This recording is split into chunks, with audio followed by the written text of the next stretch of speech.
Hi అండి, welcome back to Nishi vlogs. ఇక్కడ పిల్లలు ఆడుకోవడానికి జారుబల్లే కాకుండా చాలా డిఫరెంట్ ఉన్నాయన్నమాట. స్లైడ్స్, స్వింగ్స్, సీసాస్ ఇవన్నీ ఉన్నాయన్నమాట. డిఫరెంట్ ఈవినింగ్ టైం పిల్లలు ఆడుకోవడానికి అయితే మంచి ప్లేస్ అని చెప్పొచ్చు.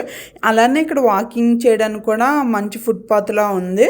అండ్ ఇక్కడ మెయిన్ ఏంటంటే లేక్ ఉంది, అందుకని ఆ లేక్ ఉన్న పేరుతోటే ఆ పార్క్ కూడా ఉంది.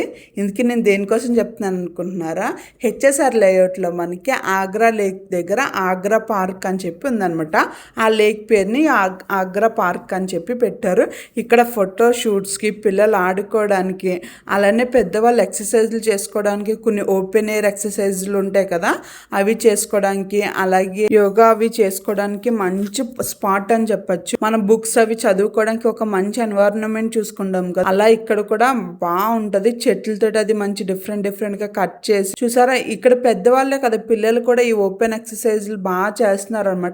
వీకెండ్ అయినా ఈవినింగ్ అయినా ఫుల్ ఉంటది, టికెట్ ఏం లేదు మనకి, అంతా ఫ్రీనే. ఇక్కడ చూసారా, ఇదే అనమాట మనకి యోగా అవి చేసుకోవడానికి. అండ్ ఈ గ్రౌండ్ లో అంత మొక్కలతో ఉంటది. అండ్ వాకింగ్ చేసుకోవడానికి మనకి ఫుట్ పాత్ లా ఉంటది అనమాట. పిల్లలు పడిపోతారు, దెబ్బలు తగిలితే అన్న ప్రాబ్లమే లేదు, చాలా బాగుంది. ఓపెన్ ఎక్సర్సైజ్ అయితే అక్కడ నేను చాలా ఎక్విప్మెంట్స్ చూసాను.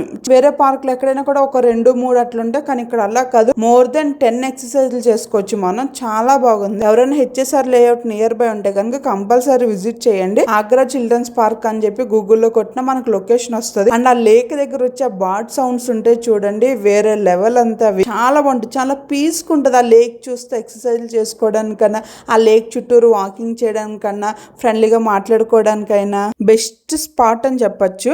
ఎవరైనా కనుక హెచ్ఎస్ఆర్లో ఉంటే కనుక కంపల్సరీ విజిట్ చేయండి. Thank you for watching Nishi vlogs.